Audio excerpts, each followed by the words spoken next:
A Gênese, Allan Kardec, capítulo 17, Predições no Evangelho, Parábola dos vinhateiros homicidas.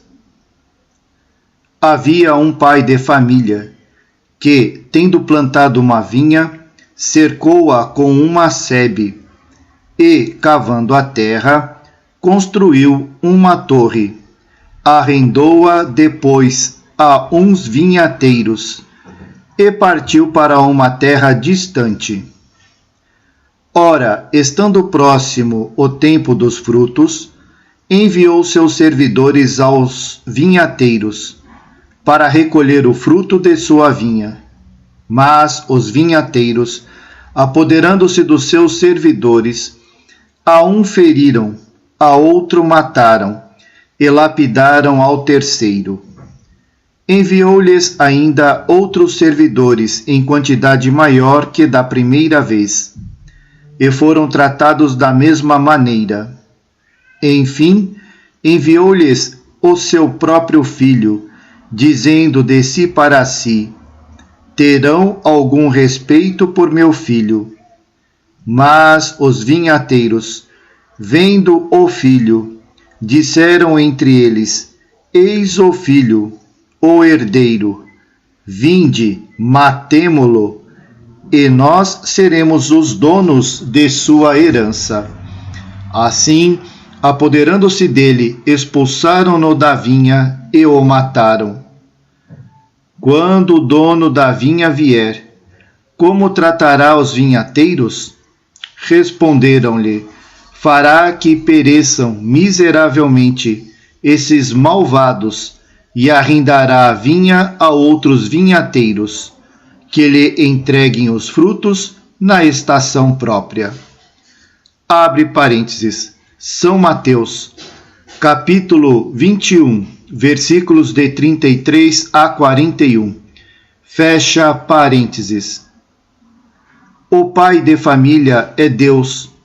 A vinha que plantou é a lei que estabeleceu, e os vinhateiros aos quais alugou sua vinha são os homens que devem ensinar e praticar sua lei. Os servidores que lhes enviou são os profetas, que fizeram perecer. Seu filho, que, por fim, envia, é Jesus, a quem fizeram perecer da mesma forma.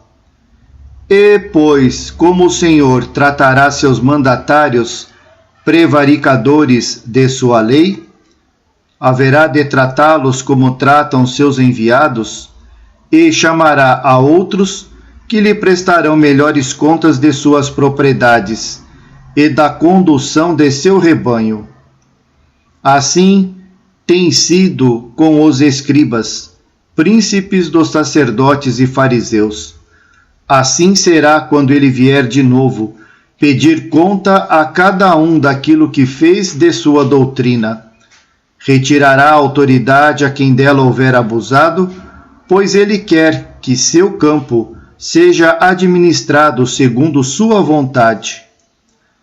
Depois de 18 séculos, a humanidade, tendo chegado à idade viril, está madura para compreender aquilo que o Cristo apenas tratou de leve, porque, como ele mesmo o disse, não teriam compreendido. Ora, a qual resultado chegaram aqueles que, durante esse longo período, foram encarregados de sua educação religiosa? Ao de que a indiferença sucedeu à fé, e a incredulidade erigiu-se em doutrina. Com efeito, em nenhuma outra época, o ceticismo e o espírito de negação estiveram mais espalhados em todas as classes da sociedade. Porém, se algumas das palavras do Cristo são veladas sob alegorias, ele é claro, explícito e sem ambiguidade no que concerne à regra de procedimento, de conduta, as relações de homem para homem, os princípios de moral de que ele faz a condição expressa da salvação.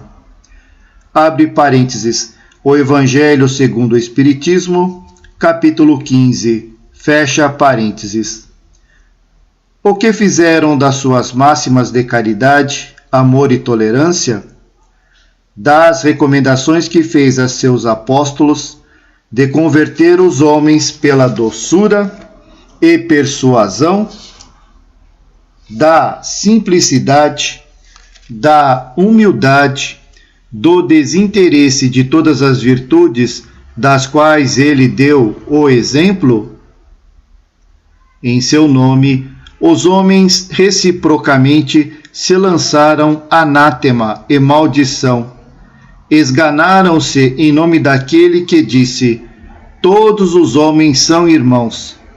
Fizeram um Deus ciumento, cruel, vingativo e parcial, daquele que proclamou ser infinitamente justo, bom e misericordioso. A esse Deus de paz e de verdade foram sacrificadas milhares de vítimas nas fogueiras, pela tortura e pelas perseguições, o que jamais foi feito pelos pagãos aos falsos deuses. Venderam-se orações e os favores do céu, em nome daquele que expulsou os mercadores do templo, e que disse a seus discípulos: dai de graça o que de graça recebestes.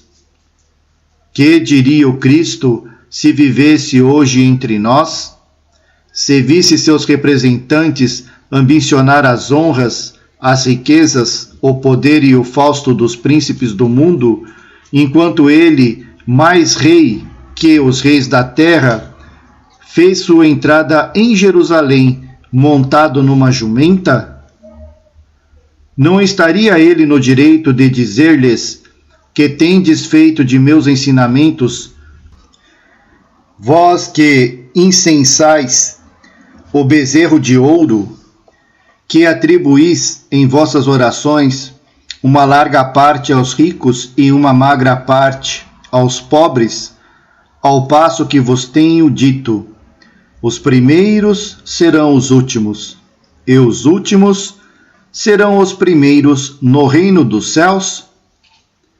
Mas, se ele não está carnalmente entre vós, está em espírito, e como o senhor da parábola, virá pedir conta aos seus vinhateiros do produto de sua vinha, quando chegar o tempo da colheita.